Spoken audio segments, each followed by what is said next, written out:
뉴스룸을 시작하겠습니다. 인사 실패라는 비판에도 윤석열 대통령의 마이웨이는 계속되고 있습니다. 좀 전 정권에 지명된 장관 중에 이렇게 훌륭한 사람 봤어요? 네, 오늘도 이렇게 과거 정권과 비교했습니다. 질문에 불편한 기색도 엿보였습니다. 탈원전 정책에는 바보 같은 짓, 검찰 편중 인사엔 민변 도배, 인사 실패엔 도덕성 면에서 이전과 비교할 수 없다. 그동안에도 위기 때마다 이전 정부를 소환했습니다. 이처럼 절대평가가 아니라 상대평가에 치중하다 보니 여당에서조차 내로남불이란 비판이 나왔습니다. 첫 소식 하예빈 기자입니다. 장관 인사에 실패했다는 지적에 대해 윤석열 대통령은 이렇게 되물었습니다. 전 정권에 지명된 장관 중에 이렇게 훌륭한 사람 봤어요? 박순애 사회부총리 겸 교육부 장관은 음주운전, 갑질 논란이 불거졌지만 오늘 임명장을 받았습니다. 어제 지명된 송홍열 공정거래위원장 후보자도 성희롱 의혹이 불거졌습니다. 특히 김승희 전 복지부 장관 후보자는 정치자금법 위반 의혹을 받고 스스로 물러났습니다. 논란을 미리 검증할 수 있지 않았냐는 질문에도 다른 정권과 비교해보라는 답이 돌아왔습니다. 인사는 대통령이 책임을 진다 이 말인데 그렇습니다. 사전에 충분히 검증 가능한 것들이 많았거든요. 이게 다른 정권 때하고 한번 비교를 해보세요. 사람들의 가질이나 이런 거를. 윤 대통령은 대답을 마치고는 바로 자리를 떠났습니다. 윤 대통령은 오늘 질문 2개에만 답을 했습니다. 매일 5개 안팎, 많게는 8개의 질문에 답한 날도 있었습니다. 대통령실 관계자는 질문을 너무 많이 받는다는 이야기가 있었다며 같은 질문이 반복돼 적게 받은 것 같다고 했지만 사실상 불편한 질문에 답을 피한 게 아니냐는 해석이 나옵니다. 민주당에선 비판이 쏟아졌습니다. 윤석열 대통령도 전 정부 인사인데 자기 모순 아닙니까? 자기가 자기 자신을 욕할 수 있나요? 그래서 그분이 문재인 대통령 하에서 검찰총장 하신 고위급 인사 아닌가요? 국민 정서와 동떨어진 황당무계한 궤변을 늘어놨습니다. 민심을 완전히 무시하는 오만과 독선에 개탄을 금하지 않을 수 없습니다. JTBC 하혜빈입니다. 네, 만취 음주운전 전력이 있는 박순애 사회부총리에게 윤석열 대통령은 오늘 임명장을 줬습니다. 그러면서 언론과 야당의 공격을 받느라 고생했다고 했습니다. 풀어서 얘기하자면 후보자 검증과 비판을 공격으로 받아들였다는 얘기죠. 민주당은 잘못을 인정하지 않으려는 고집불통이라고 비판했습니다. 최규진 기자입니다. 윤석열 대통령은 박순애 부총리에게 임명장을 주면서 임명이 늦어진 걸 부각했습니다. 그러면서 언론과 야당을 향해 뼈 있는 말을 했습니다. 임명이 늦어져가지고 언론에 또 야당에 공격받느라 고생 많이 했습니다. 소식껏 잘하십시오. 박 부총리는 지명된 지 40일 만에 임명장을 받았습니다. 그 사이 과거 음주운전 전략이 드러나고 논문 표절 의혹과 갑질 의혹이 잇따랐습니다. 이와 관련한 언론 보도를 윤 대통령은 공격이라고 표현한 겁니다. 윤 대통령은 앞서도 새 정부 정책이나 인사를 놓고 논란이 제기되면 언론 탓을 했습니다. 저는 참 어떻게 보면 황당한 이런 상황을 보고 또 언론에서는 마치 무슨 치안감 인사가 번복됐다고 하는데 번복된 적도 없고. 민주당은 오만한 태도라고 비판했습니다. 자신의 잘못을 인정하지 않으려는 고집불통의 윤석열 대통령은 국민의 목소리가 언론과 야당의 공격으로만 들리는 것 같습니다. 대통령실은 윤 대통령의 오늘 발언에 대해 후보자의 임명이 늦어진 상황을 위로한 것이라고 해명했습니다. 또 국회에서 인사청문회가 열리지 않은 상황에 대한 답답함을 포괄적으로 드러낸 것으로 이해해달라고 했습니다. JTBC 최규진입니다. 자, 이렇게 논란 때마다 이전 정부의 화살을 돌리자 여당 대변인이 대통령을 공개적으로 비판하고 나섰습니다. 민주당처럼 하지 말라고 뽑아준 국민에게 답이 될 수 없다고 했습니다. 지금의 상황이 부끄러움을 넘어 참담하다고 했습니다. 박유미 기자입니다. 선거운동을 하면서도 지지율은 별로 유념치 않았습니다. 별로 의미가 없는 것이고. 윤 대통령은 신경 쓰지 않는다고 했지만 여권은 촉각을 곤두세우고 있습니다. 지지율이 이렇게 떨어지는 가장 큰 이유는 경제 민생의 그 복합적인 위기 때문에 그렇거든요. 지지율 반등이 쉽지는 않다 그렇게 보고 있습니다. 실제 여론조사에선 국정 운영을 잘 못하고 있다는 평가가 잘하고 있다는 평가에 앞섰고 핵심 지지층인 대구 경북 지역과 고령층에서도 지지층 이탈이 감지되고 있습니다. 지지율 하락 원인으론 여권 내부 갈등과 경제대책 미흡 등이 꼽힙니다. 여기에 최근 고물가 악재까지 겹치면서 사실상 출구가 마땅치 않은 상황. 윤 대통령은 언론과 야당의 지적이 나올 때마다 전 정권을 자주 거론했습니다. 과거에 민변 출신들이 아주 도배를 하지 않았습니까? 지난 5년 동안 바보 같은 짓을 안 하고 이 원전 생태계를 더욱 탄탄히 구축했더라면은 정권 교체로 더 나은 정부를 만들겠다는 지향점을 제시하는 대신 책임만 떠넘긴다는 비판이 나왔습니다. 본인이 다르게 하면 되는 것이지 전 정부가 이렇게 했으니까 나도 할래. 이거 얼마나 좀 1차원적인 접근입니까? 급기야 여당 대변인이 같은 잘못을 저지르고 내로남불이라 지적하는 상황이 참담하다며 대통령을 공개 비판했습니다. 민주당처럼 하지 말라고 뽑아준 거 아니냐는 국민의 물음에 대한 답변은 될 수 없다는 겁니다. 대통령실 관계자는 국정 운영과 관련해 전반적으로 돌아봐야 한다는 지적을 귀 기울여 듣고 있다고 밝혔습니다. JTBC 박유미입니다. 네, 대통령을 공개 비판한 여당의 인사 바로 만나보겠습니다. 박민영 국민의힘 대변인입니다. 안녕하십니까? 네, 안녕하세요. 네, 부끄러움을 넘어 참담하다고까지 했습니다. 특히 어떤 점에서 심각하다고 느끼셨습니까? 저를 비롯한 2030 세대 청년들이 최초로 이 보수 정당인 국민의힘을 사실상 지지하지 않았습니까? 저는 그 기저에는 이 문재인 정권에 대한 그런 실망감이 깔려 있었다라고 생각을 합니다. 그런데 이게 인사의 어떤 실패를 넘어서 그것들을 이제 전 정부와 비교하는 식의 발언이 저는 이 과거 문재인 정부에 실망했던 청년들에게 또 다른 실망감을 안겨줄 수밖에 없다라고 생각을 했거든요. 그러니까 만약에 대통령께서 이 국정이 지체가 되고 있기 때문에 부득이하게 임명할 수밖에 없었다라고 말씀을 하셨다면 저도 적극적으로 아마 옹호를 했을 겁니다. 그런데 사실 오늘 발언은 좀 과거의 그런 이명박 박근혜 정부를 탓하던 그런 민주당과 저는 크게 다르지 않다. 이런 것들은 어떤 청년들의 눈높이에 맞지 않다. 네. 이렇게 생각을 했고요. 제가 당의 대변인이기에 앞서 저는 국민의 대변인이 되어야 한다라고 생각을 하고 그런 의미에서 당의 자정 능력이 아직은 살아있다는 것을 적어도 이런 지점에서는 아무런 비판 없이 몰락의 길을 걸었던 민주당과 다르다는 것을 좀 보여주고 싶었습니다. 네. 자, 다시 얘기하자면 윤석열 대통령은 줄곧 전 정권보다 낫다라는 취지로 답변을 했거든요. 이런 나름의 인사 기준이 국민의 동의를 받기 어렵다. 이런 말씀입니까? 그 말씀의 취지 자체는 세심하게 살펴보면서 맞다라고 생각을 합니다. 실제 이 문재인 정부 1기 내각을 보면 약 20여 명의 그런 장관급 인사들 중에 그 문재인 정부가 직접 천명한 이 5대 인사 배제 원칙이 있지 않습니까? 이에 부합하는 인사가 6명 남짓밖에 되지 않았습니다. 이제 그런 의미에서 윤석열 정부의 지금 인사가 더 낫다라고 판단할 수도 있겠는데요.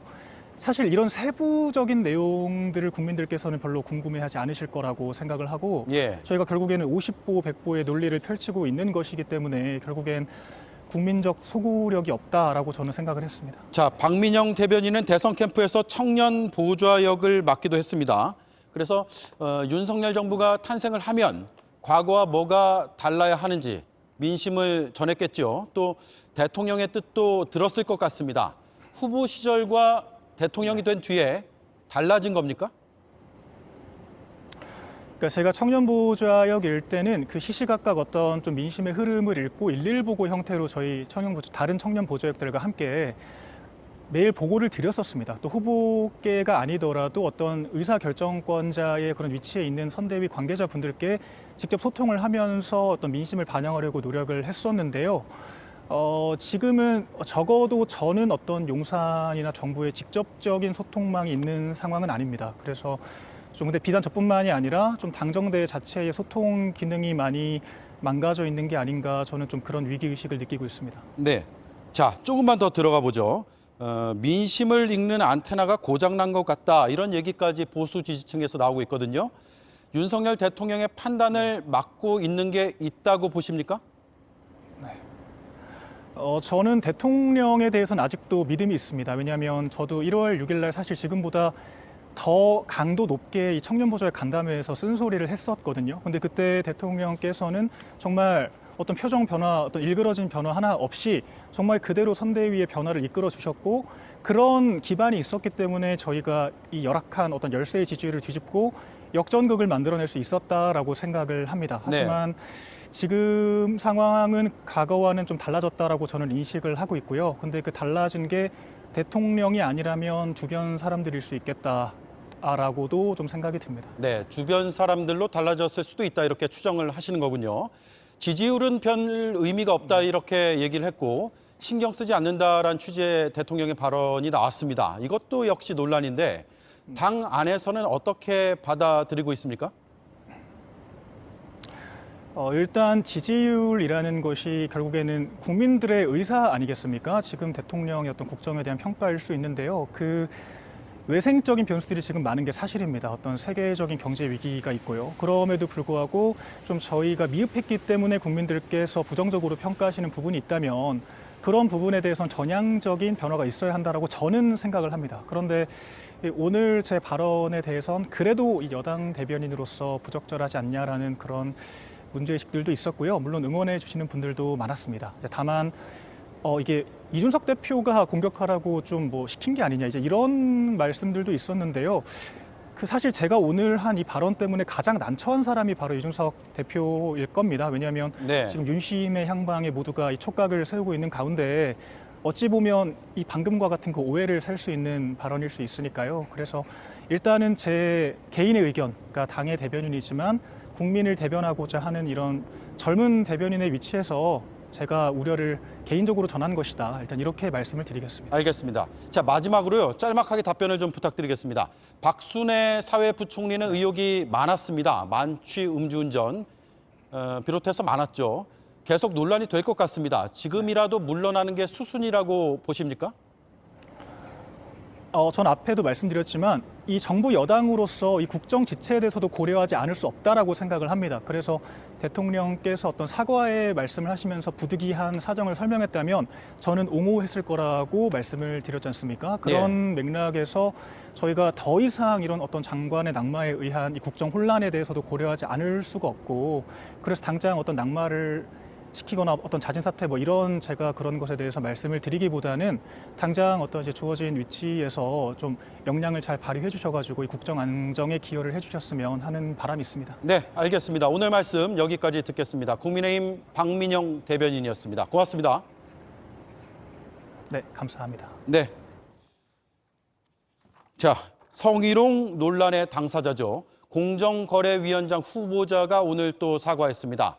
알려진 내용은 대부분 맞고 깊이 반성하고 있다고 했습니다. 자격이 문제가 된다면 낙마할 생각까지 한다고 했습니다. 장서윤 기자입니다. 공정거래위원장 후보자로 지명된 송옥렬 서울대 로스쿨 교수는 오늘 기자 간담회를 열었습니다.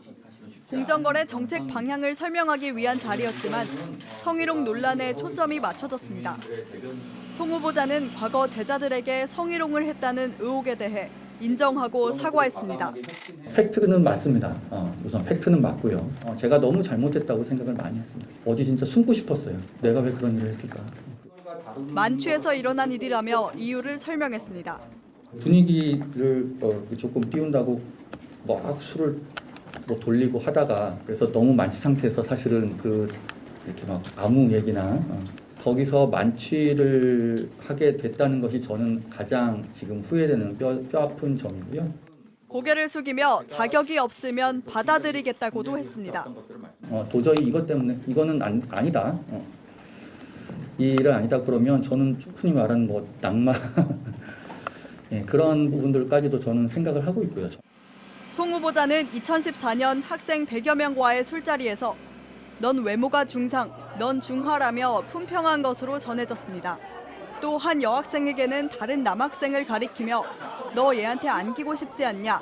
나는 안기고 싶은데 라고 한 사실도 알려졌습니다. 대통령실은 검증 과정에서 이 내용을 확인했지만 당시 후보자가 진심으로 사과하고 학교에 처분이 없었다는 점을 고려했다고 설명했습니다. 지명 절차에는 문제가 없다는 겁니다.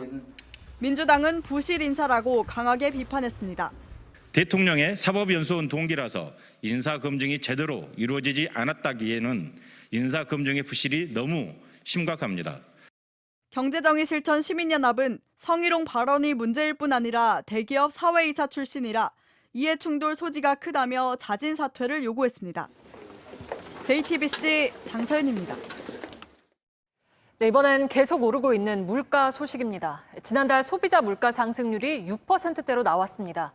IMF 외환 위기 이후 24년 만에 가장 높은 수치인데 앞으로 더 올라서 상승률이 7%도 넘을 수 있다고 통계청은 내다보고 있습니다.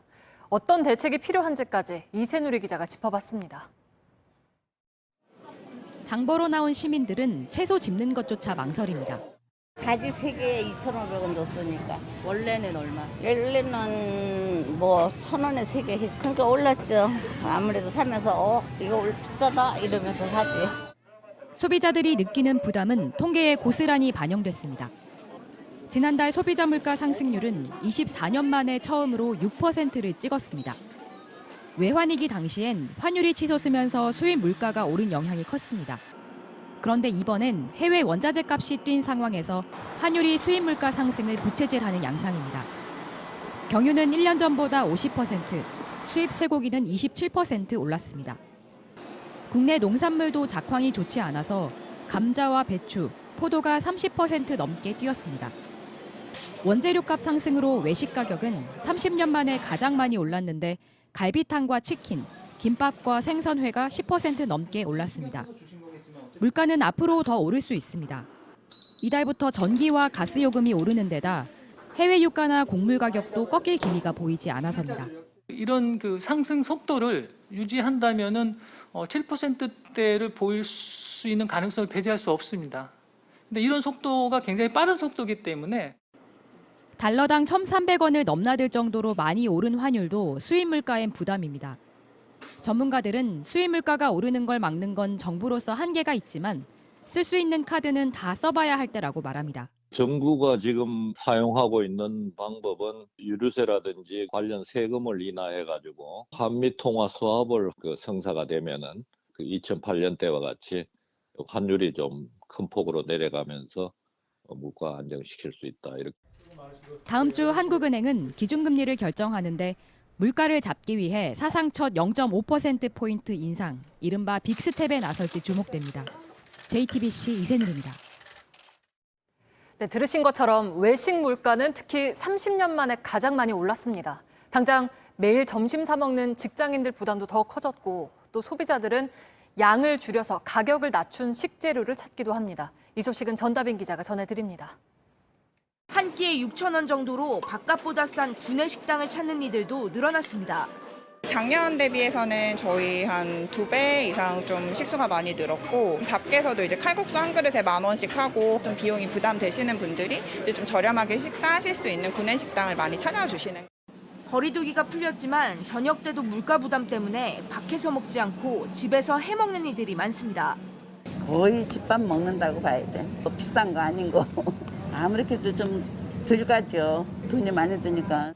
반찬거리를 사는 것도 부담스러워하는 소비자가 늘면서 대형마트에선 더 작게 포장해서 가격 부담을 낮춘 제품들이 인기를 얻고 있습니다. 기존의 절반 크기로 포장한 고기와 야채는 물론 개수를 줄인 초밥도 있습니다. 정치권에선 직장인들의 점심값 부담을 덜어주기 위해 월 급여에 포함되는 식대의 비과세 한도를 늘려주는 법안을 여야 모두 발의해둔 상태입니다. 이번 달 임시국회에서 통과되면 소득에 따라 한 달에 15,000원에서 25,000원까지 세금이 줄어들 것으로 보입니다. JTBC 전다빈입니다. 한편 자영업자나 소상공인들은 높은 금리 때문에도 한숨이 깊습니다. 코로나19로 피해를 입었다면 빚 갚는 걸 미루어 주었는데 이 제도도 9월이면 끝납니다. 10월부터는 개인 회생과 파산 신청이 크게 늘 거란 우려가 나옵니다. 이 내용은 정종문 기자가 짚어봤습니다.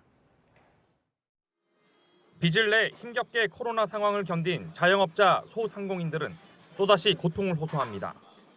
원재료값 인상 매일 지금 조금씩 인상이 되고 있어서 그리고 이제 여기에 또 이제 전기료 그런 공공요금이 또 인상이 되고 하니까 뭐 3중 4중고를 겪어야 될 그런 상황이 돼서 여기에 10월부턴 빚 폭탄도 돌아옵니다.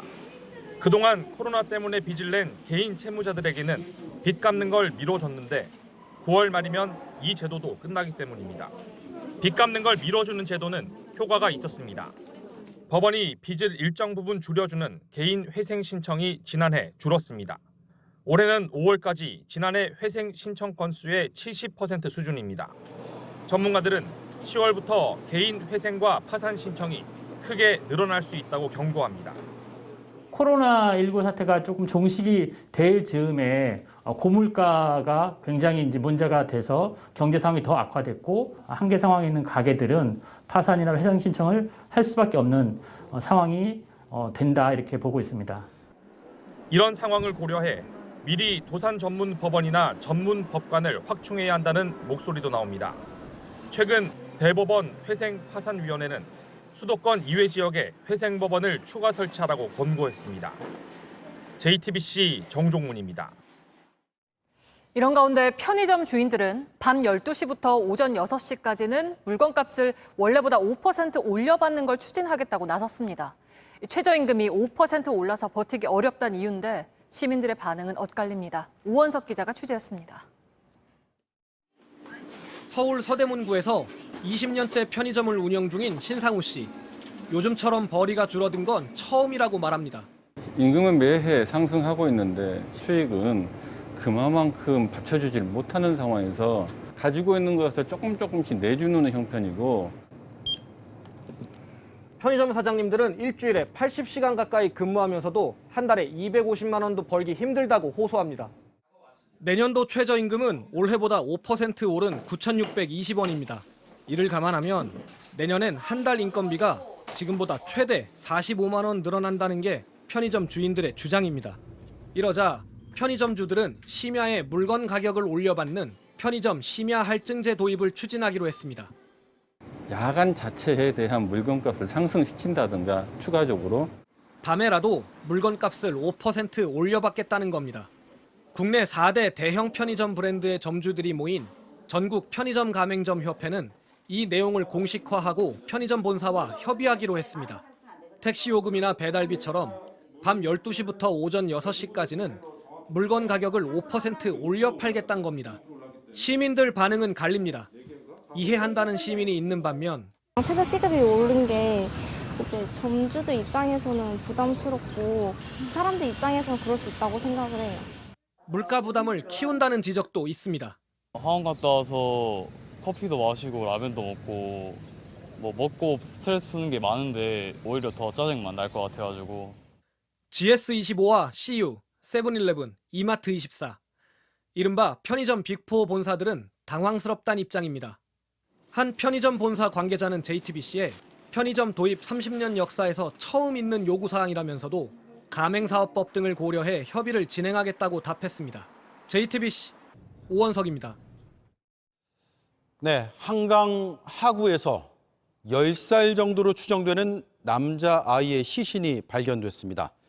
경찰이 이 아이의 신원을 확인하고 있습니다. 현장에 취재기자가 나가 있습니다. 백민경 기자, 언제 어떻게 발견이 된 겁니까? 시신은 오늘 낮 12시쯤 발견됐습니다. 제가 있는 곳은 한강 하구의 김포 전유리포구라는 곳인데요. 강 저쪽에서 오늘 조업을 하던 어민이 발견했습니다. 뭔가 수상하다는 생각에 이 어민이 근처의 해병대 초소를 찾았고 이 해병대 초소에서 시신의 정확한 위치를 확인해서 경찰에 신고했습니다. 당시 현장에 있던 어민 이야기 들어보겠습니다.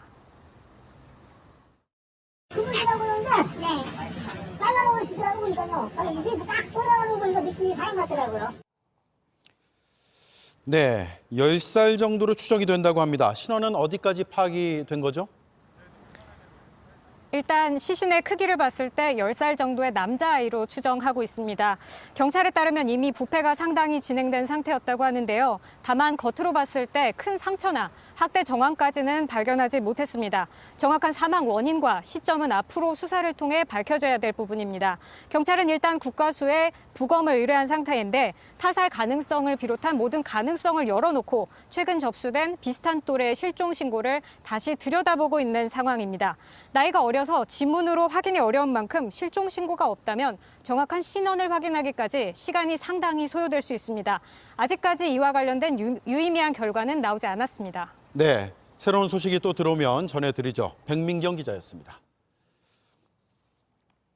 지금부터는 뉴스룸이 새롭게 취재한 사실을 보도합니다. 전직 고위공직자의 자녀가 병역을 기피하고 있다는 의혹입니다. 이 공직자는 문재인 정부에서 임명된 은성수 전 금융위원장입니다. 병무청이 최근 아들 은모 씨를 병역법 위반 혐의로 고발했습니다. 입대 전에 신변을 정리할 시간이 필요하다며 미국으로 나갔습니다. 하지만 병무청이 지정한 귀국 날짜가 한 달 넘게 지난 지금도 돌아오지 않고 있습니다. 먼저 강희영 기자입니다. 은성수 전 금융위원장의 아들 은모 씨는 미국에서 학업을 마치고 현재도 미국에 머물고 있습니다. 병무청은 은 씨가 30이 가까운 나이에도 입대하지 않자 여러 차례 귀국을 요청했습니다. 결국 은 씨는 지난 1월 한국으로 귀국했지만 얼마 되지 않아 다시 미국으로 돌아갔습니다. 급하게 오느라 직장 등 미국 내 생활을 정리하지 못했다며 입대하겠으니 미국에 다녀올 수 있게 해달라고 병무청에 요청한 겁니다. 병무청은 은 씨의 요청을 받아들여 3개월의 국외 여행 기간을 줬습니다. 하지만 미국에 간 은 씨는 돌연 해외 이주를 목적으로 또다시 국외 여행 기간을 연장해달라고 했습니다. 미국에 있는 아내를 혼자 두기 어렵다. 직장에서 처리해야 할 일들이 있다는 등의 이유에서입니다. 생활을 정리하고 귀국해 입대하겠다던 당초 목적이 달라진 겁니다. 이 때문에 병무청은 은 씨의 요청을 받아들이지 않았고 지난 5월까지 한국으로 돌아올 것을 명령했습니다. 하지만 은 씨는 현재까지 돌아오지 않고 있습니다. 결국 병무청은 병역을 기피하고 있다고 보고 최근 은 씨를 병역법 위반 혐의로 경찰에 고발했습니다. 병역법에 따라 허가받지 않고 국외에 체류하거나 허가 기간 내 귀국하지 않을 경우 각각 1년 이상 5년 이하의 징역과 3년 이하의 징역형을 받게 됩니다.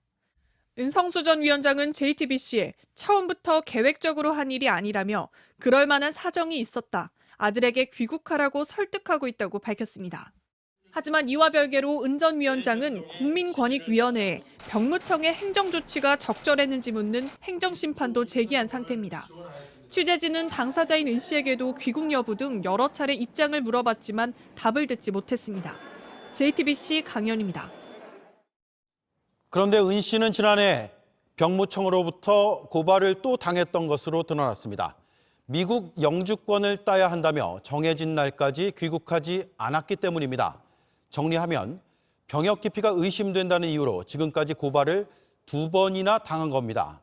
석연치 않은 그동안의 행적, 최수영 기자가 보도합니다. 병무청은 지난해 12월에도 병역 기피가 의심된다는 이유로 은 씨를 경찰에 고발한 것으로 추가로 확인됐습니다. 은 씨는 지난해 9월 국외 여행 허가 기간이 만료되면서 귀국해서 입대해야 했습니다. 그런데 영주권을 취득해야 한다며 바로 입국하지 않았습니다. 영주권 신청 중 영주권 취득을 위한 인터뷰 참석 등을 이유로 국외 여행 기간 연장을 2차례 신청했습니다. 병무청은 이를 승인하지 않았고 귀국하라고 다시 통보했습니다. 하지만 은 씨는 계속 영주권 절차를 밟았고 병무청은 병역법 위반 혐의로 은 씨를 고발했습니다.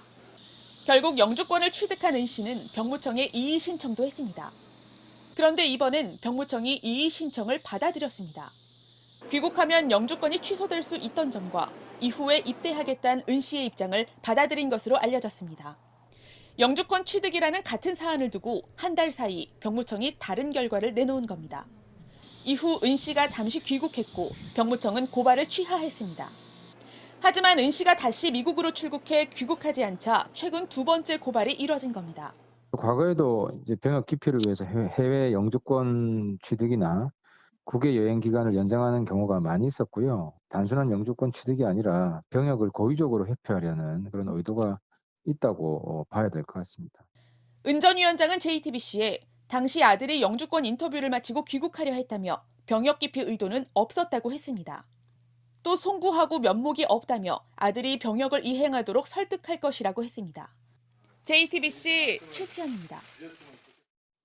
네, 이 내용을 취재한 김태영 기자가 나와 있습니다. 은성수 전 위원장의 아들 은모 씨, 지금도 미국에 있죠? 그렇습니다. 병무청이 귀국을 거듭 명령해도 이에 거부를 하고 있는 셈인데요. 네. 공교롭게도 그동안 병무청이 취했던 여러 조치가 은 씨가 병역을 미루고 미국으로 돌아갈 수 있게 해준 측면이 있습니다. 네, 저는 이 소식을 보면서 병무청이 사실상 도와준 게 아니냐 이런 생각까지 들었는데 물론 그건 나중까지 따져봐야겠죠. 예. 그동안에 어떤 조치들을 했습니까, 병무청은요? 크게 3번의 결정적인 조치들이 있었습니다. 우선 병무청은 지난해 은 씨를 경찰에 고발까지 해놓고 은 씨가 귀국 명령에 불응하며 영주권을 얻은 직후에 제기한 이의 신청을 받아들였습니다. 네. 병무청은 영주권 신청 중이란 사유는 국외 여행 허가 목적에 해당되지 않고 병역 의무 이행에도 차질이 있을 것으로 본 것으로 알려졌습니다. 그런데 한 달 만에 입장을 바꾼 겁니다. 영주권 신청 중에 미국을 떠나면 다시 미국으로 돌아갈 수 없다는 미국법을 근거로 한 은 씨의 개인적인 사정을 봐준 건데 은 전 위원장도 비슷한 취지로 저희 취재진에게 입장을 전달해 왔습니다. 네. 앞서 영주권 신청 중이라고 해서 안 된다고 했던 사안을 영주권 신청 중이기 때문에 된다고 정반대의 판단을 내린 겁니다. 그렇군요. 참 이해하기가 어려운 부분인데 예. 그 뒤에 고발을 취한 거죠? 그렇습니다. 병무청이 은 씨의 이의 제기를 받아들이면서 은 씨가 귀국 명령에 불응하며 취득한 영주권은 그 정당성을 확보한 거나 다름이 없습니다. 네. 그리고 은 씨는 병무청이 고발을 취하도록 올해 1월에 잠시 귀국을 합니다. 실제로 병무청은 은 씨가 귀국한 직후에 고발을 취하했습니다. 네. 법적인 책임에서 자유롭게 된 겁니다. 네. 그런데 고발을 취한 지 얼마 지나지 않아서 미국으로 다시 가버린 거죠? 그렇습니다. 병무청이 허가를 해줘야만 출국이 가능한데 은 씨가 당시 들었던 이유는 다음과 같습니다. 입영을 위한 가사 정리, 즉 미국 생활을 정리하고 돌아와 입대를 하겠으니 국외 여행을 허가해 달라고 한 겁니다. 병무청은 은 씨의 요청을 받아들였습니다. 네. 자, 이거 일반인이면 이렇게 할 수 있을까라는 생각까지 저는 듭니다. 어쨌든 지금 미국에서 오지 않고 있는 상황이죠. 그렇습니다. 그런데 현재 상황은 그렇지가 않아서 말씀하신 대로 귀국하지 않고 있어서 문제가 되고 있는 겁니다. 은 씨는 미국에 간 이후에 다시 국외 여행 기간을 연장해달라고 병무청에 신청을 했습니다. 여기에서 입장이 다소 달라지는데요. 네. 병역을 이행하겠다던 은 씨가 이번엔 해외 이주 목적으로 국외 여행 기간을 늘려달라고 합니다. 병무청은 당연히 불허할 수밖에 없었을 겁니다.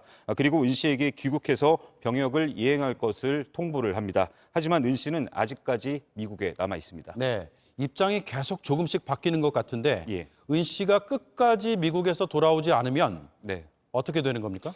일단 병무청은 은 씨를 병역법 위반 혐의로 경찰에 고발 조치를 한 상태입니다. 또 은 씨가 귀국하지 않을 경우에 병무청 홈페이지에 신상을 공개할 계획입니다.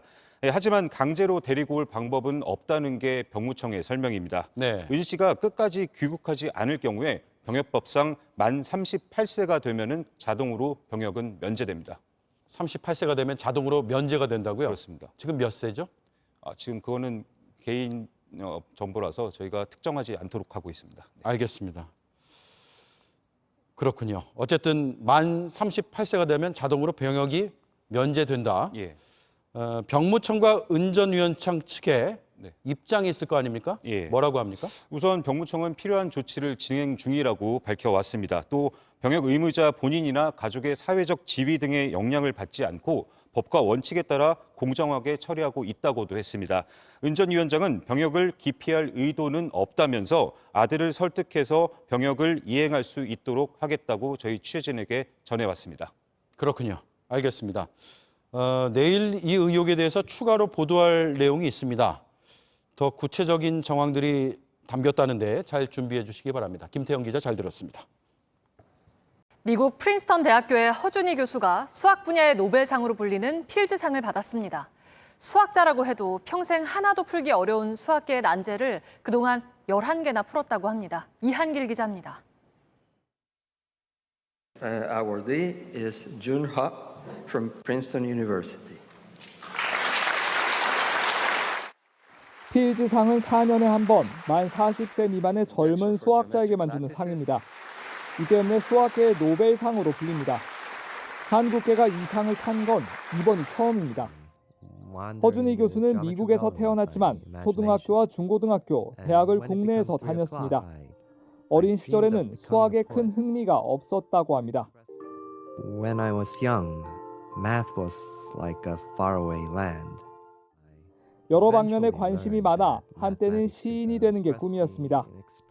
제도권 교육에 적응하지 못해 고등학교를 중간에 그만둔 뒤 독학으로 서울대 물리학부에 입학했습니다. 이후 수학에 빠져들어 아예 전공을 바꿨습니다. 허 교수의 세부 전공은 대수기하학입니다. 기하학과 방정식 사이의 관계를 연구하는 분야입니다. 박사 과정 때 수학계의 오랜 난제인 리드 추측을 이 대수기하학으로 증명해냈습니다. 경우의 수를 찾는 문제를 도형을 연구하는 대수기하학으로 푼 겁니다. 그는 모두 11개의 수학적 난제를 차례로 해결했습니다. 한국고등과학원 교수를 겸임하고 있는 허 교수는 오는 8일 한국에 들어올 예정입니다. JTBC 이한길입니다. 불볕 더위가 며칠째 이어지고 있습니다. 모레 전국에 장맛비가 오고 나면 더위가 조금 누그러질 거란 예보입니다. 자세한 날씨 이재승 기자가 전해드립니다. 시원한 물줄기에 몸을 맡기는 사람들. 신나게 물장구를 치며 더위를 식힙니다. 수영장 안과 밖은 완전히 다른 세상입니다. 수영장 오기 전에 애들이랑 축구했거든요. 그때 진짜 찜통에서 찜닭되는 기분이었는데 지금 오니까 엄청 막 시원하고. 정수리가 다 익을 정도로 너무 더웠어요. 땀도 옷이 다 젖고 그냥 신발이랑 다 젖을 정도로 너무 더웠어요. 사흘째 폭염경보가 내려진 서울은 오늘 낮에 33.1도까지 치솟았습니다.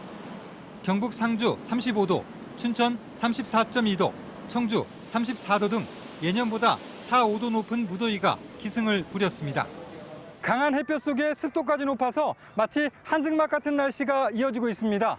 오늘 전국의 불쾌지수는 대부분의 사람이 불쾌감을 느끼는 80을 넘어섰습니다. 제4호 태풍 에어리가 몰고 온 덥고 습한 공기가 더위를 키웠습니다.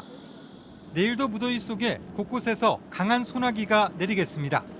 시간당 30에서 50mm 이상으로 강한 비가 내리는 곳도 있겠으니 계곡이나 하천 등에서 물이 갑자기 불어날 수 있어 안전사고 및 시설물 관리에 대비가 필요합니다. 때이른 무더위는 모레 목요일에 전국에 장맛비가 내린 뒤 다소 주춤할 것으로 보입니다. JTBC 이재승입니다. 네, 북한도 지금 무덥긴 마찬가지입니다. 평양은 오늘 낮 최고 기온이 34도까지 오를 걸로 관측이 됐었는데요. 이 소식은 김혜미 기자가 전해드리겠습니다. 장마가 지나간 자리에 어김없이 폭염이 찾아왔습니다. 북한 주요 도시의 기온은 33도 이상, 평양은 낮 최고 기온이 34도까지 오를 것으로 관측됐습니다. 최근까지 지속된 장마로 70% 수준의 높은 습도 탓에 체감 온도는 더욱 높습니다. 밖에 나온 지 한 10분밖에 안 되었습니다. 그런데 이거 더러워가 막 달아올라서 그런지 몸도 따갑고 빨리 손으로 한 데 가고픈 마음뿐입니다. 오늘 밤부터 비가 내리면서 더위가 잠시 수그러들다 다시 폭염이 이어질 것으로 보입니다. 대기 상리 습도가 여전히 높고 또 기온이 다시 30도 이상으로 오르면서 폭염과 고온 현상이 나타날 것으로 예견되고 있습니다. 아이들은 저마다 손풍기를 들었습니다. 곳곳에 음료와 빙수를 찾는 사람도 늘었습니다. 북한 당국은 온열 질환 환자들이 늘어날 수 있다며 주의를 당부했습니다. 피로 회복과 에너지 보충에 좋은 음료로 알려진 초음료를 마시는 것이 좋습니다. 또 피부 염증을 방지하기 위해 마스크 착용 시 코와 눈, 귓바퀴 등에 크림을 바르라고 조언했습니다. 북한의 연평균 기온은 남한보다 4도가량 낮지만 매해 상승하는 추세입니다. 조선중앙TV는 논벼 가지치기 시기에 발생한 폭염으로 농작물 피해도 우려된다고 전했습니다. JTBC 김혜미입니다. 네, 연세대의 청소 노동자들이 일부 학생들에게 소송까지 당한 일을 보면 도대체 학교는 그동안 무엇을 했냐는 생각이 듭니다. 그런데 저희가 새롭게 취재한 사실을 보면 학교가 뭘 했냐는 의구심이 더욱 짙어집니다. 지난 3월 지방노동위원회는 대학들이 시급을 올려줘야 한다는 권고안까지 냈던 것으로 확인이 됐습니다. 이가람 기자가 취재했습니다. 지난 4월부터 시급 400원가량을 올려달라며 집회를 하고 있는 연세대 청소경비 노동자들입니다. 임금 협상이 끝나지 않으면서 경비 노동자는 최저임금도 받지 못하고 있습니다. 최근에는 집회 때문에 수업을 방해받는다며 학생 3명이 민사소송까지 제기했습니다. 상황이 이렇게 될 때까지 학교가 방치한 것 아니냐는 비판도 나옵니다. 취재 결과 지방노동위원회는 이미 지난 3월 임금을 인상하라며 권고안을 내놨던 것으로 확인됐습니다. 노조와 용역업체들 간의 조정을 통해 청소노동자는 시급 400원, 경비노동자는 420원을 올리라고 권고한 겁니다. 용역업체에서 부담할 수 있는 부분은 아니에요. 학교의 인상분을 다 감안을 해야 되는데 실제 임금을 부담하는 원청인 대학이 동의하지 않아 어쩔 수 없다는 얘기입니다. 하지만 대학은 등록금 동결 등을 들며 예산 문제를 말합니다. 수입은 고정되어 있는데 거기서 지출을 늘리려면 다른 쪽에서 줄여야 된다는 얘기잖아요. 6억 이상 되는 금액을 어디선가 줄여야 되니까 그럼 누군가의 인건비를 줄여야 된다는 얘기인데 그게 결정이 쉽냐고요. 노동위 권고는 대학과 대학병원 등 13곳에 해당됐는데 현재 2곳만 협상을 마쳤습니다. 이 때문에 연세대뿐 아니라 나머지 다른 대학에서도 노동자들이 목소리를 내고 있습니다. 저희가 많이 올려달랬을까요? 시급을? 3개월째 이거를 하고 있는데 아무 소식도 없고. 각 대학에서 일하는 청소경비 노동자들은 내일 연세대에 모여서 합동 집회를 열 계획입니다. JTBC 이가란입니다. 삭발과 단식, 경찰에서 보기 어려운 반발이 이어지고 있습니다. 그런데 반발의 대상인 행정안전부에서도 보기 드문 일이 일어났습니다. 이상민 장관이 경찰청장 제청을 결정하는 회의에 참석했습니다. 결과도 직접 발표했습니다. 처음입니다. 경찰청장 후보자 발표는 그동안 청와대, 그러니까 지금의 대통령실에서 해왔습니다. 백희영 기자입니다. 신임 경찰청장에 내정된 윤희근 경찰청 차장이 국가경찰위원회에 들어섭니다. 경찰청장 임명 제청을 논의하는 회의에 참석하기 위해서입니다. 그런데 심사 자리에 이상민 행안부 장관도 참석했습니다. 심사가 끝나고 경찰청장 내정 이유를 밝힌 것도 이 장관이었습니다.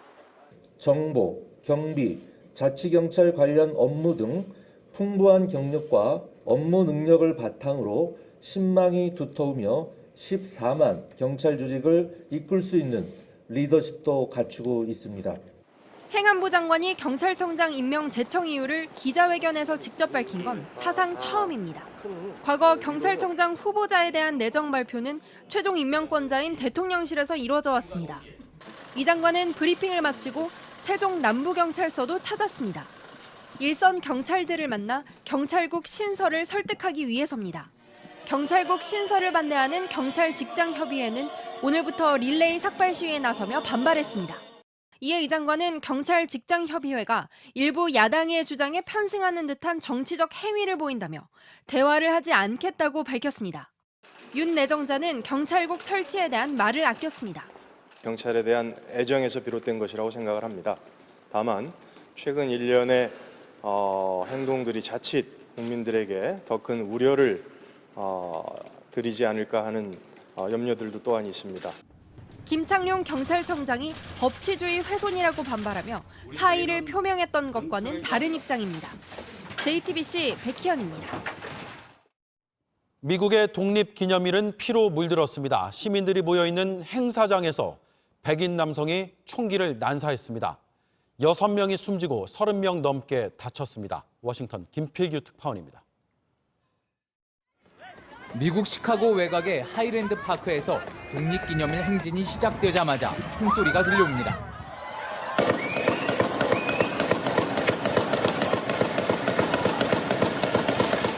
시민들이 의자와 유모차를 버리고 피합니다. 그 뒤를 향해서도 30발 이상의 총격이 이어졌습니다. My mom and I saw like at least 3 more people on the ground, like bloody, and then naturally, like we just started running towards our car. 6명이 총에 맞아 숨졌고 30명 이상이 다쳤습니다. 부상자 중에는 축제를 보러 온 어린이들도 있었습니다. 총격범은 인근 상가 건물 옥상에서 총을 쏜 걸로 보입니다. 이곳에 두고 간 고성능 소총도 발견됐습니다. 경찰은 22살 백인 남성 로버트 크리모 3세를 용의자로 체포했습니다. 하지만 정확한 범행 동기는 알려지지 않았습니다. 미국인 모두가 즐기는 독립기념일 축제에마저 끔찍한 총기 난사 사건이 발생하면서 이제 정말 안전한 시간과 장소는 없다는 두려움이 커지고 있습니다. While we celebrate the 4th of July just once a year, mass shootings have become our weekly, yes, weekly American tradition. 바이든 대통령은 독립기념일 축제를 묵념으로 시작했습니다. We got to get this under control. But having said that, I just want to keep just a slight moment of silence for all those families. 바이든 대통령이 신원조회를 강화하는 총기 규제 법안에 서명한 지 열흘도 되지 않아 이런 일이 발생하면서 더 강력한 규제가 필요하다는 목소리가 커질 전망입니다. 워싱턴에서 JTBC 김필규입니다. 원숭이 두창 백신 5천 명분을 들여올 계획이라고 우리 방역 당국이 밝혔습니다. 다만 코로나 때처럼 대유행이 일어나진 않을 거라면서 백신을 모두가 맞을 필요는 없고 손 잘 씻는 게 가장 중요하다고 강조했습니다. 유한울 기자입니다. 방역 당국이 3세대 두창 백신 진네우스 1만 도즈를 들여오려고 준비 중입니다. 한 명이 4주 간격을 두고 2번 맞아야 하는 백신으로 모두 5천 명분입니다. 확진자로부터 2m 안에 가까이 있었던 밀접 접촉자 중심으로 접종을 계획하고 있습니다. 일반 국민은 맞지 않아도 됩니다. 이와 함께 전용 치료제 테코비리마트도 이번 주말인 9일 504명분이 들어옵니다. 들어오는 즉시 전국 17개 시도의 원숭이 두창 전담병원에 뿌려질 예정입니다. 초기 대응을 하기 위해서는 충분한 수준의 물량이라고 볼 수 있고요. 필요시에는 추가적으로 도입하겠다는 말씀을 드리겠습니다. 지금까지 원숭이 두창은 전 세계 59개 나라에서 6천 명 넘게 걸렸습니다. 현재 확진자 1명이 나온 우리나라에서도 추가로 환자가 나올 가능성이 있습니다. 하지만 코로나19만큼 걱정할 필요는 없다고 전문가들은 말합니다. 면역 기능 저하 환자에서 생기지 않는다면 치사율은 매우 낮다, 거의 제로다. 코로나19처럼 대형 유행이 되고 사회가 마비된다, 그럴 가능성은 아예 없다고. 주로 밀접 접촉으로 옮기기 때문인데 이 때문에 손 씻기가 가장 중요한 위생수칙이라고도 강조했습니다. 다만 다른 나라처럼 우리나라도 숨은 감염자는 걱정할 수밖에 없습니다. 이에 따라 질병청은 다시 한번 귀국 뒤 3주 안에 물집 같은 수포성 발진, 발열과 오한 증상이 있으면 꼭 보건소에 신고해달라고 당부했습니다. 원숭이 두창의 발진은 주로 얼굴과 팔, 다리, 손바닥과 발바닥에 나타납니다. JTBC 유한울입니다. 지구 궤도에 인공위성을 올린 누리호에 이어서 우리의 달 탐사선 다누리가 달나라로 가는 여정에 오릅니다. 한 달쯤 뒤에 미국에서 발사될 예정인데요. 오늘 인천공항으로 떠나는 다누리의 모습을 김민 기자가 담았습니다. 우리의 달 탐사선 다누리가 조심스럽게 컨테이너에 실립니다. 온도와 습도를 유지하고 충격도 흡수하도록 특별히 맞춘 컨테이너입니다. 다누리는 오늘 대전항공우주연구원을 떠나 인천공항으로 향했습니다. 내일 새벽 5시에 출발해 발사장이 있는 미국 플로리다에 모레 도착할 예정입니다. 다누리 개발엔 돌발 변수도 있었습니다. 당초 예상보다 무게가 더 나가면서 연료를 줄여야 했고 달로 가는 길까지 수정해야 했습니다. 모든 연구진이 노력한 끝에 다행히 미국과 약속된 시간을 맞출 수 있었습니다. 8월 발사에 지장 없도록 타이트하게 관리한 거고 더 추가가 안 됐어요. 그래서 그만큼 많이들 고생해서 지금은 최종 형상대로. 다누리는 미국에서 약 한 달 동안 상태 점검과 함께 발사 준비 과정을 거칩니다. 모든 준비가 끝나면 우리 시각으로 8월 3일 오전 8시 24분 우주로 날아오릅니다. 발사체는 재사용 로켓인 스페이스X사의 팰컨 9으로 6번째 재사용되는 1단을 이용할 예정입니다. 발사에 성공해도 달까지 가는 길은 멉니다. 저희가 한반에 원하는 달까지 갈 수 있도록 돼 있는 거고요. 역추진을 해가지고 가장 어려운 두 번째 포인트라고 하겠습니다. 넉 달 넘게 날아가 달 상공 100km에 진입하면 다누리는 향후 달 착륙선이 내릴 후보지를 찾는 등 내년 1년 동안 계획된 탐사와 임무를 수행합니다. JTBC 김민희입니다. 악보도 지휘자도 없는 이 악단은 세계 최초의 시각장애인 오케스트라입니다. 서로를 들으면서 연주하는 현장을 임지수 기자가 찾아가 봤습니다. 가슴을 뛰게 하는 관현악곡이 울려 퍼집니다. 그런데 오케스트라 단원들 앞에 악보가 없습니다. 지휘자도 없이 눈을 감고 연주하는 사람들. 머릿속에서 악보를 그려내는 이들은 앞을 보지 못하는 예술가들입니다.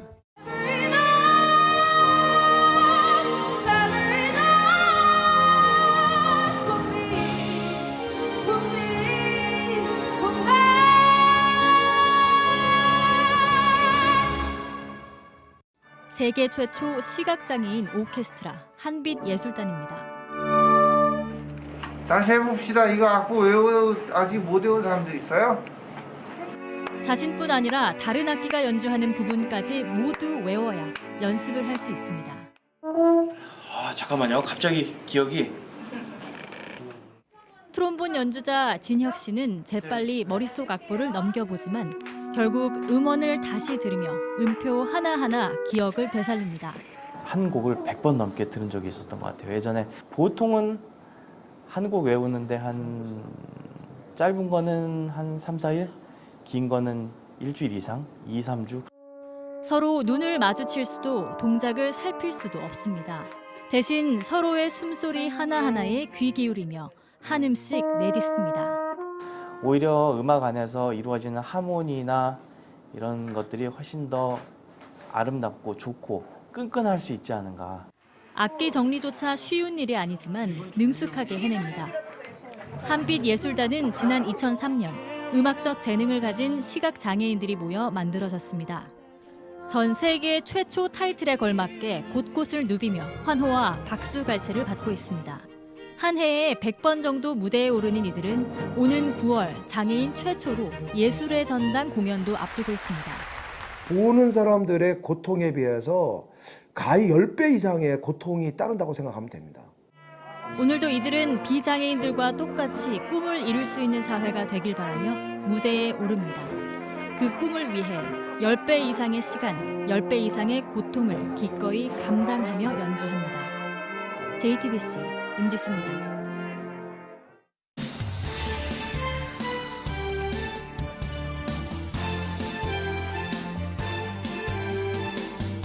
뉴스피스 문 이야기 백브리핑 시작합니다. 첫 번째 브리핑, 개성 시내버스의 정체입니다. 앞서 리포트에서도 보셨듯 북한도 폭염이 기승을 부려 곳곳이 푹 찐다고 하죠. 개성 시내의 모습입니다. 어른어른 아지랑이가 피어오르는 도로 위로 승용차와 버스가 지나갑니다. 그런데 잠깐만요. 이 버스, 그간 북한 매체를 통해 확인할 수 있었던 버스들과는 어딘가 좀 다른데요. 파란색 본체에 흰색 지붕, 되려 서울 시내를 달리는 간선버스 같기도 합니다. 그러고 보니 개성에서도 이 같은 버스가 달린 적 있습니다. 과거 정부와 현대차가 개성공단에서 일하는 북한 주민들의 통근용으로 제공했던 버스입니다. 이 앞엔 한반도기가 그려져 있고요. 제조사 마크가 붙어 있습니다. 하지만 개성공단은 남북관계가 얼어붙으며 지난 2016년 가동이 전면 중단이 됐죠. 그런데 개성 시내를 달리는 버스를 자세히 한번 보면요. 앞면에 거칠한 적이 있는데 한반도기 등을 지운 것으로 보입니다. 즉 북한이 개성공단 통근버스를 반출해 시내에서 운행하는 것으로 보이는데요. 지난 6월에도 한 북한 전문 매체가 위성사진을 토대로 버스가 움직이고 있다는 분석을 내놓기도 했죠. 이 문제는 남북 간 합의에 따라 북한은 우리 자산을 무단으로 사용하면 안 된다는 겁니다. 그러니까 개성공단에 있던 버스도 반출해서는 안 된다는 거죠. 하지만 북한은 이뿐 아니라 해금강 호텔을 철거하는 등 우리 자산을 훼손한 사실도 확인이 됐죠. 이는 남북 간 합의 위반이라는 게 통일부의 입장입니다. 상대방 투자자 자산의 보호라는 남북 당국 간 합의는 물론 모든 사안들을 서로 협의해서 해결해온 사업자의 신뢰에도 명백히 위반되는 것입니다. 현 정부는 북한의 비핵화 등의 문제가 해결되지 않고선 남북 협력 사업을 추진하는 건 한계가 있다는 입장인데요. 결국 이 버스가 원래의 목적대로 개성공단 노동자를 실어 나를 장면, 당분간은 보기 힘들다는 뜻이겠죠. 다음 브리핑은요. 무모한 장난입니다. 상공을 나르는 여객기 옆으로 전투기가 다가와서 신호를 주듯 좌우로 흔듭니다. 영국 런던을 출발해 스페인의 한 섬으로 가던 여객기와 스페인 공군 전투기입니다. 누군가의 소셜미디어에 여객기에 폭발물이 설치됐다는 글이 올라와 군이 출동한 겁니다.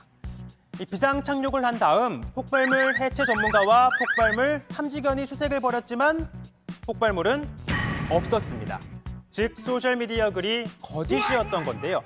이 계정을 추적해보니까 다른 사람도 아니고 이 여객기에 타고 있던 18살 영국 소년이었다고 합니다. 스페인 경찰은 사회적 혼란을 야기한 혐의로 체포했고 작전에 소요된 비용, 우리 돈으로 약 8천만 원도 이 소년이 물어야 할 처지라고 합니다. 그런가 하면 캐나다 토론토에서는요, 한참 기차가 달리고 있는데 갑자기 소년들이 등장하더니 이 기차와 함께 달리기 시작합니다. 당연히 기차를 앞지를 순 없었겠죠. 아찔한 상황이 펼쳐진 뒤에야 이렇게 선로 밖으로 몸을 피합니다. 승무원은 아이들을 발견하자마자 비상 브레이크를 밟고 경적을 울렸다고 하는데요. 이 기차가 멈추는 사이 아이들은 죄다 도망갔다고 합니다. 기차 회사 측은요, 가족뿐 아니라 승무원에게도 비극을 겪게 하는 행동이라고 따끔하게 경고를 했는데요. 앞서 가짜 폭발물 신고나 또 목숨을 담보로 한 위험천만한 행동, 철부지 소년들의 철없는 장난이 아닌 혹독한 대가를 치러야 하는 무모한 장난이란 거 꼭 깨달았으면 합니다. 오늘 백브리핑은 여기까지입니다.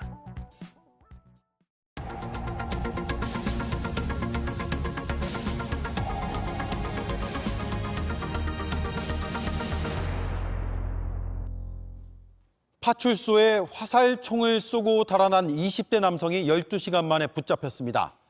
은행을 털려고 파출소에서 예행 연습을 했다고 진술했습니다. 당시 주변에는 경찰이 7명이나 있었습니다. 하지만 아무도 범인을 쫓지 않았습니다. 정진명 기자입니다. 복면을 쓴 20대 남성이 종이 상자를 감싸 안고 걸어갑니다.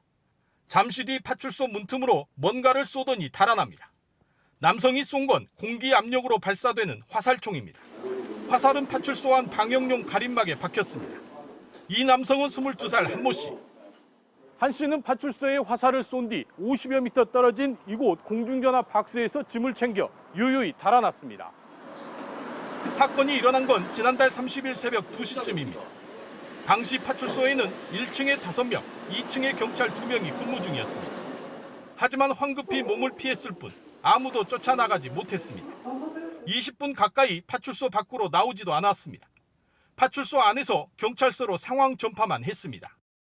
총소리로 이렇게 직원들이 판단을 해가지고 바로 추진하는 그런 부분은 그 부분을 우리가 달게 받을 수가 있어요. 이후 출동한 형사들이 추적에 나서 12시간 만에 한 씨를 파출소에서 5km 떨어진 집에서 긴급 체포했습니다. 달아나는 동안 옷을 3번이나 갈아입고 여장도 했습니다. 한 씨는 지난 2월 해외 사이트를 통해 화살총을 산 뒤 당국에 신고하지 않았습니다.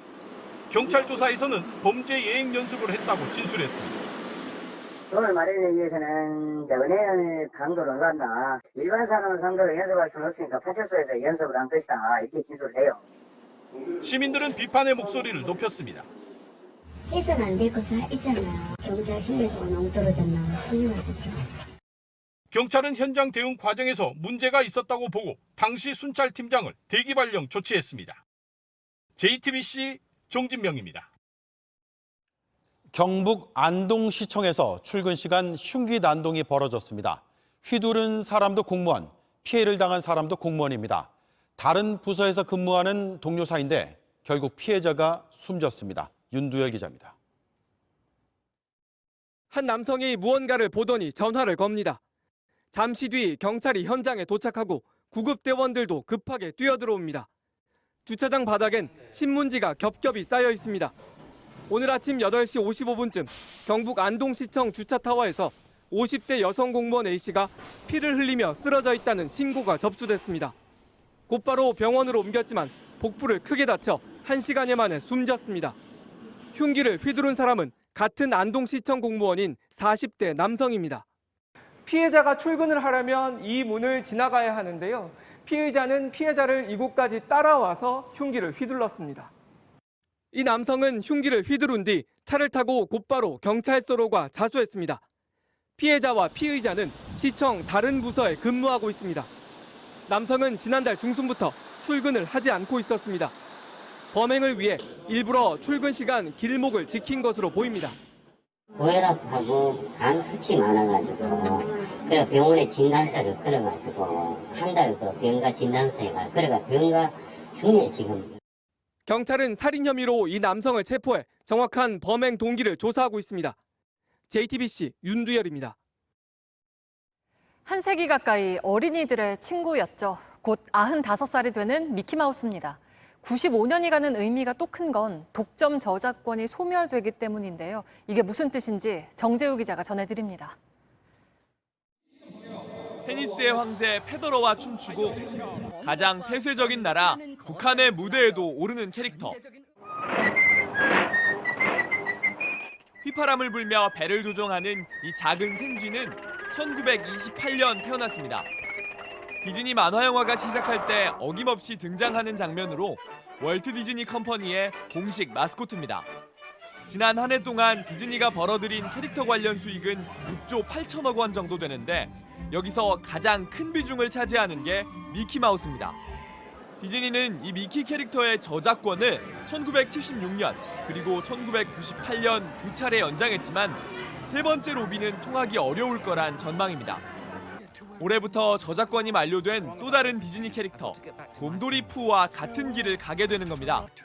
People say nothing is impossible, but I do nothing every day.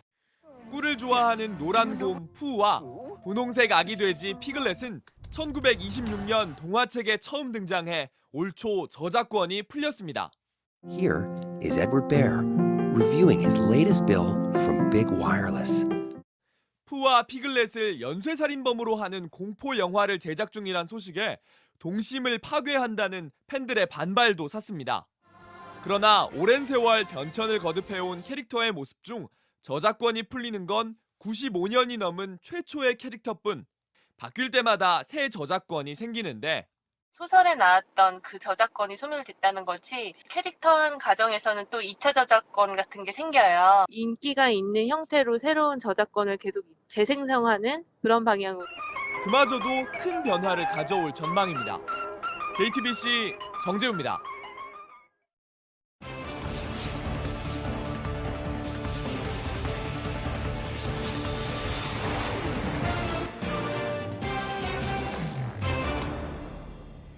우리 고교 야구에서 최고 포수로 꼽히던 엄형찬 선수가 미국 무대를 밟습니다.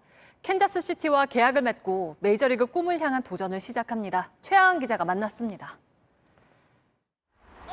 강한 어깨로 총알처럼 공을 쏴 베이스를 훔치려는 주자를 잡아내고 타석에서도 거침없이 안타를 뽑아냅니다. 고교야구 최고의 포수로 꼽혀온 경기상고 엄형찬이 메이저리그 캔자스시티와 입단 계약을 맺었습니다.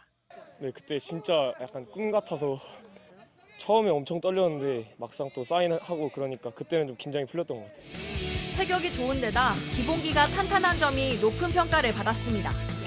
미트에서 공을 빼 2루에 송구하는 시간은 2초가 채 안 돼 메이저리그 평균보다 빠릅니다. 의사소통이 가장 중요한 포수이기에 어릴 때부터 해온 영어 공부도 큰 도움이 될 전망입니다. 모르는 단어 같은 거 야구에 관련된 단어들을 적고 계속 적으면서 외우려고 하고. 아버지인 엄종수 경기상고 코치 역시 애틀랜타 산하 마이너리그에서 선수 생활을 했던 터라 부자가 미국 무대를 밟는 진기록도 썼습니다. 되게 자랑스럽게 생각하고 있고요. 또 그런 게 흔히 일어난 일이 아니기 때문에 또 그거에 대한 자부심도 갖고 있고 또 저는 거기서 또 성공해서 더 좋은 기록을 만들 수 있도록 하고 싶습니다. 반짝하고 사라지는 스타가 아니라 오래 야구하는 선수로 남고 싶다는 엄형찬. 메이저리그에 오른 첫 한국인 포수란 꿈을 향해 힘차게 첫 발을 내딛습니다. 또 앞으로도 열심히 할 테니까 잘 지켜봐 주시고 응원해 주셨으면 좋겠습니다. 화이팅! JTBC 최하은입니다. 전국에 폭염특보가 내려진 가운데 내일도 무더위가 이어지겠습니다. 내일 낮 최고 기온은 서울 32도, 대전과 광주 34도, 대구 33도로 평년보다 4도에서 5도 높겠습니다. 소나기가 오는 곳도 많겠고 올해 목요일에는 다시 전국에 비가 올 거란 예보입니다. 대통령의 마이웨이가 계속되고 있습니다. 형식은 소통이지만 내용은 그렇지 않아 보입니다. 뉴스룸 내일도 잘 준비해 놓겠습니다. 고맙습니다. 저 강물을 따라 흐르는 꽃잎들처럼 어제 꿈에 보았던 것 닿을 수만 있다.